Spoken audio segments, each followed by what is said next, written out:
വിഭൂതി ബുധനാഴ്ചയിലെ തിരുക്കർമ്മങ്ങളിൽ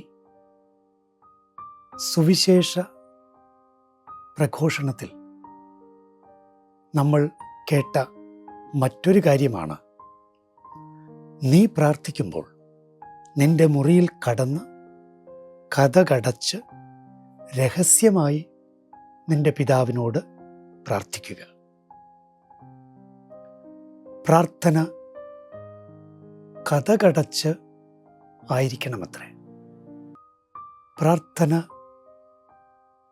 അത് ദൈവവുമായുള്ള ആഴമായ സംഭാഷണമായിരിക്കണമത്രേ. പ്രാർത്ഥന തെരുവീഥിയിൽ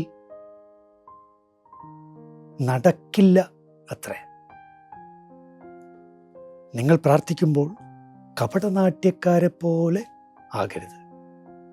തെരുവീഥിയിൽ പ്രാർത്ഥിക്കുന്നവർ കപട നാട്യക്കാരാണ് എന്ന് തിരുവചനം പറയുന്നു. കാരണം മറ്റുള്ളവരെ കാണിക്കാൻ വേണ്ടിയാണ് അത്.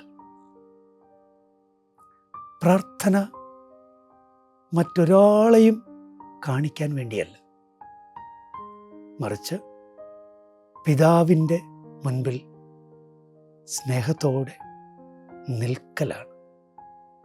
അതിനെയാണ് മുറിയിൽ കയറാനും കതകടക്കാനും രഹസ്യമായി പ്രാർത്ഥിക്കാനും ഒക്കെ ആ രൂപങ്ങളൊക്കെ ഉപയോഗിച്ച് തിരുവചനം നമ്മോട് സംസാരിക്കുന്നത്. കർത്താവായ ഈശോയെ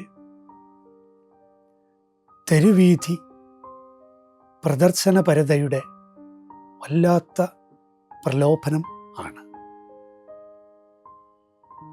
മുറിയിൽ പ്രവേശിക്കാൻ ഞങ്ങളെ പഠിപ്പിച്ചാലും കതകടക്കാൻ ഞങ്ങളെ പഠിപ്പിച്ചാലും രഹസ്യമായി പിതാവിനോട് പ്രാർത്ഥിക്കാൻ ഞങ്ങളെ പഠിപ്പിച്ചാലും രഹസ്യങ്ങൾ അറിയുന്ന പിതാവ്, ഞങ്ങളെ അറിയുന്ന പിതാവ്, പ്രാർത്ഥിക്കുന്നവരെ കാണുന്ന പിതാവ്, ആ പിതാവിന് മുന്നിൽ മാത്രം ഞങ്ങളായിരിക്കട്ടെ.